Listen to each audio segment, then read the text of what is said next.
Hey, long hair, what's up? It's the Culture Detective here, investigating your favorite movies. And today I'm going to do another movie review, and the movie is going to be Fist of Fury, or in Cantonese, 征谋门.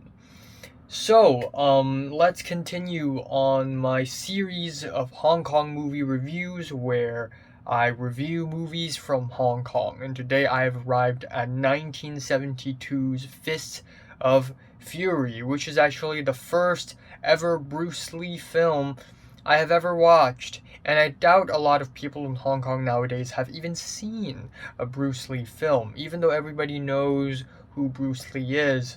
Kung Fu master, icon, one of the most important and popular stars from Hong Kong. But not a lot of people in Hong Kong actually watch his movies, especially people from my generation.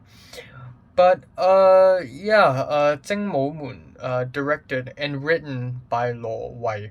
And 征谋门 doesn't mean Fist of Fury. It means it's basically a name of a place. And essentially, this movie is about 征谋馆, which is basically a kung fu house where a lot of kung fu artists live in that house and practice kung fu. And the main character, played by Bruce Lee, his name is Chen Zhen. And what happened is that the boss of that kung fu house, of that kung fu clan, had died mysteriously. Turns out he was poisoned by the Japanese.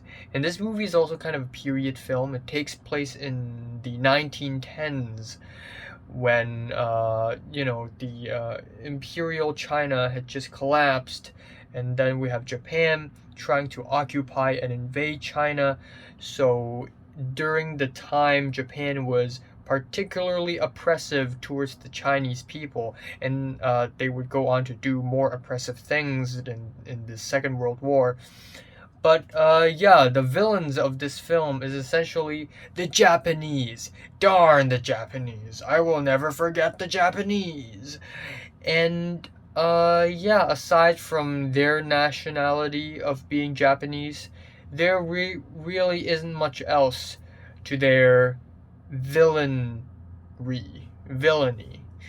And I kind of understand why. I mean, in the 1970s, it's been about 30 years since World War II. And of course, the Chinese people and Hong Kongers alike would not ever forget the terrible things that the Japanese military had done to China in World War II, and also before World War II during the Manchurian times.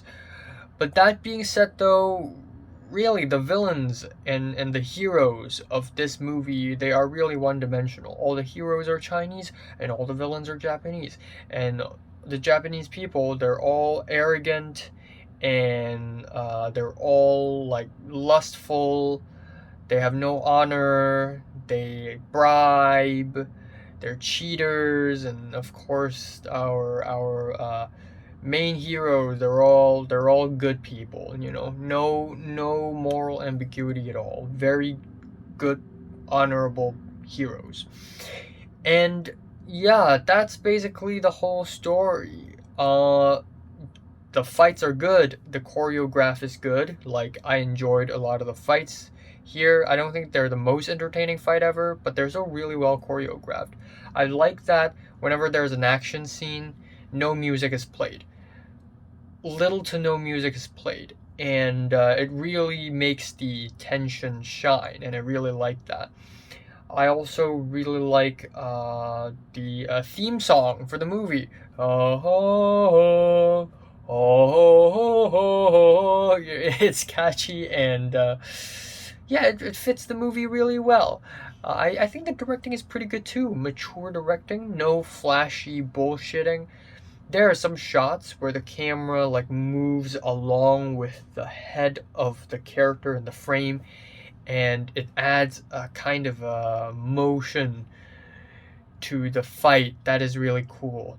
But aside from that, the plot of this film is kind of cheesy and underwhelming. I mean, yeah, it's a kung fu movie. What do I expect? But yeah, the plot is just kind of cheesy, kind of predictable, and Bruce Lee in this movie is basically invincible. Like, whenever he gets into a fight, he always wins.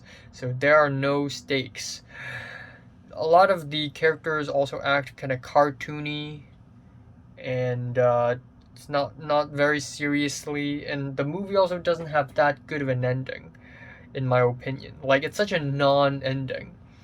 It doesn't reach any conclusion, and not in a cool, ambiguous way. More so in a way where it's like the writer didn't know how to finish the movie. So yeah, I expected better, perhaps. I expected this movie to be more enjoyable, but I guess it is still good for what it is. Yeah, I don't have much else to say about this movie. This movie isn't really the type of movie that has a lot of stuff going for it. So I'm just gonna end it here. Fist of Fury, 精武門 by 羅維, starring Bruce Lee, 李小龍, is a pretty good kung fu movie. I wish the plot is a little bit better, but the fights are spectacular, really well choreographed. When the nunchucks were whipped out, very impressive. Very impressive. Strong 7 out of 10. So, have you watched Fist of Fury? From 1 to 10, how much did you rate it? Like, and subscribe if you want more, and thanks for watching. So this movie is actually the oldest Hong Kong movie I've seen so far in my entire life. Before this, the oldest one I've ever seen is, I think, 1981's The Imp, and I've watched 1972, and then I think a few days later I'm going to be watching a Hong Kong film from the early 1960s. So challenging my boundaries here, pretty cool.